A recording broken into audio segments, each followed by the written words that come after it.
Buenas, vamos a otra entrega de vídeo sobre la economía del conocimiento.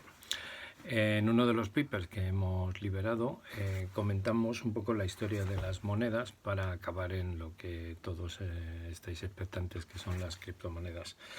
Es cierto que las monedas empiezan en China y curiosamente recientemente China acaba de hacer 1000 años y pico después un avance importante en la creación de una stablecoin nacional, ¿no? Es decir, que sea de curso legal, ¿no? Entonces, claro, cuando surge la moneda, y si leéis el paper es muy bonito, como para no llevar dinero, sobre todo los mercaderes, empiezan a emitir unos papelitos que pesan menos que las mercancías y menos que las propias monedas, y además no tienen el riesgo de que te roben el dinero, ¿no? Entonces se buscan una especie de pagarés y empieza a haber una figura que es el que da fe de la operación y media en el intercambio entre la mercancía y el valor de la misma, ¿no? Entonces yo te doy un pagaré por la mercancía y cuando me la des, yo te doy un papelito y en el futuro pues tienes ese papelito para canjearlo, ¿no? Y entonces en una ciudad china, que ahora no me acuerdo el nombre, pues ese papelito que se hacían entre unos, pues empezó a intercambiarse y convertirse en moneda de curso legal, ¿no? Entonces todos afectaban de confianza que si yo te doy un papelito que tiene que ver con el papelito que ha dado el otro, y etcétera, etcétera, pues que hay alguien que me lo va a canjear, ¿no? Entonces, 1000 años después, la tecnología nos permite, con el tema de blockchains y las criptomonedas, el poder hacer eso de una manera muchísimo más eficiente y poder avanzar en la tecnología de lo intangible, ¿no?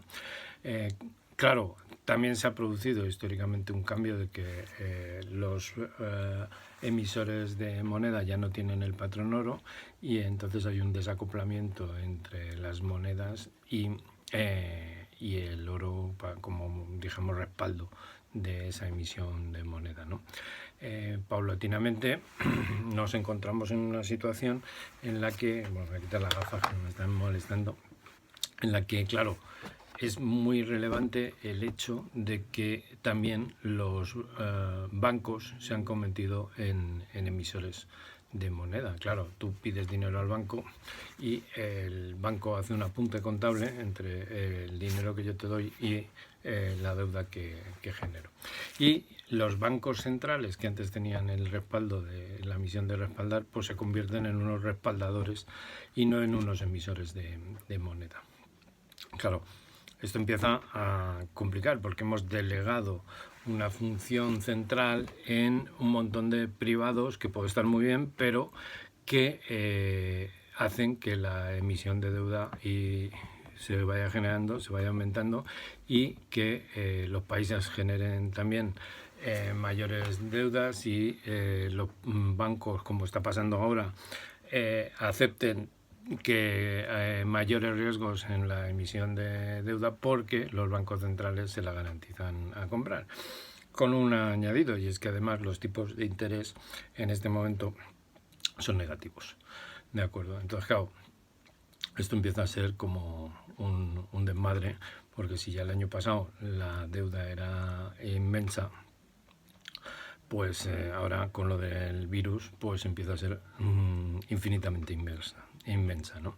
Entonces, ¿qué ocurre? Que claro, estamos en un sistema que se basa en la credibilidad de que la deuda nunca va a caer. Entonces hemos montado un castillo de naipes en el que todo se está tambaleando y que a la más mínima, como se pierda la confianza, que es relativa, en que la deuda esta no se va, y más si vamos a emitir, que no es la primera vez, deuda perpetua, estoy acabando otro paper al respecto, pues la cosa se hace como interminable. Entonces, una de las cosas que más me preocupaba en el modelo de economía del conocimiento era, primero, que el conocimiento, como repetiré siempre, es expandible, es muy grande, pero es expandible y multiplicativo.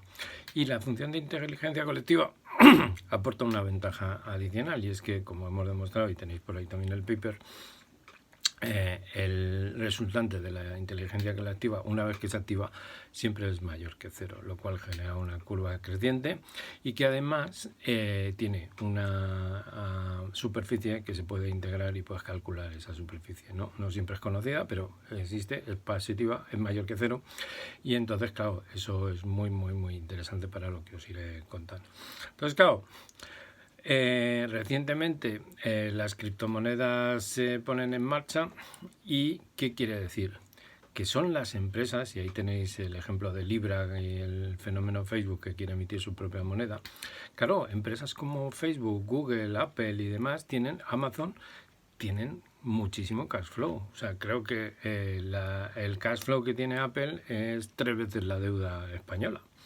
Entonces, claro, parece natural que si yo tengo exceso de liquidez, lo cual no pasa con los bancos, ¿por qué no emito yo mi propia moneda?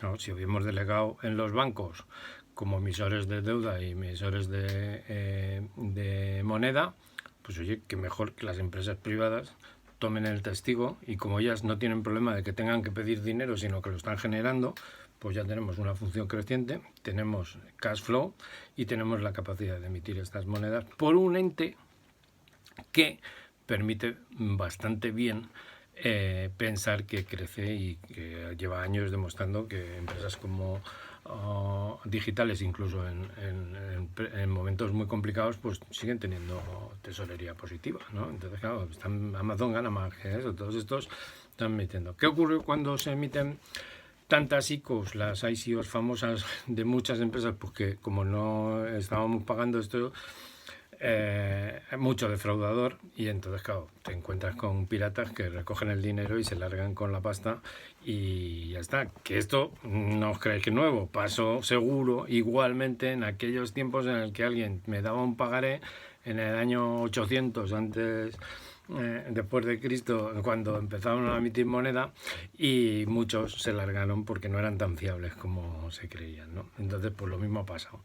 Pero la idea no es mala, y entonces permite generar algo que es muy importante, y es derechos futuros de un bien intangible, a ser posible mejor. En vez de regalar...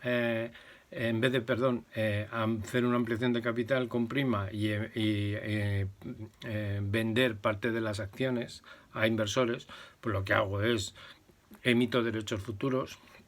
Esto tampoco es novedoso, y la gente me da un dinero en vez de a cuenta de beneficios futuros, que podría ser una opción, pero te los doy a cambio de los revenues que me generen los derechos de explotación de esa tecnología, ¿no? Es decir, eso es muy bueno, porque en cada transacción automáticamente blockchain llega, yo tengo el 0,0001% de los derechos futuros de tu tecnología, se produce una venta y me llegan pues una centésima parte que puedo cobrar, ¿vale? Entonces, claro, esto me empezaba a generar muchísimas bondades que os iré contando en próximas entregas, pero claro, es muy bueno el hecho de que no tengo que pedir dinero a los bancos, no tengo incluso que ceder participaciones si soy soberano en mi empresa, con lo cual las acciones no tienen que tener derechos de voto, y lo que emito es unos derechos de explotación que además con smart contracts son muy fáciles de gestionar, muy limpios, muy transparentes y muy certificables, ¿vale? Entonces, claro, esto es muy, muy bueno. Entonces, de tal forma, las grandes corporaciones pueden utilizar sus propias criptomonedas como emisión de derechos futuros de ventas, y las pequeñas empresas startup pueden permitir el que, en lugar de ceder participación, véase propiedad de la empresa, lo que hacen es ofrecen derechos futuros y son muy verificables. ¿Qué ocurre? Que la legislación tampoco lo permitía, había mucho tramposo, y encima no estaba muy coordinado todo el tema, ¿no?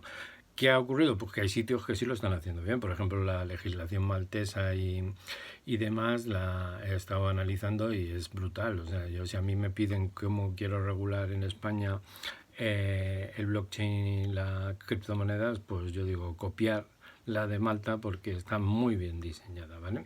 Entonces ellos se empeñaron, como es una pequeña isla con pocos recursos, pues vieron que el tema del gambling funcionaba muy bien allí, pues dijeron vamos a hacer lo mismo y nos vamos a convertir en The Blockchain Island, ¿vale? Entonces está francamente bien, os recomiendo que lo miréis.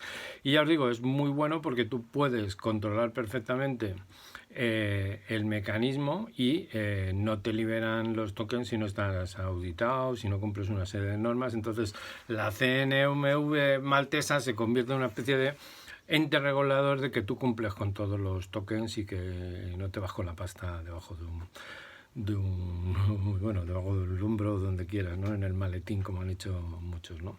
Entonces, bueno, ya os digo, os voy a ir contando más historias sobre lo que hemos estos años analizado.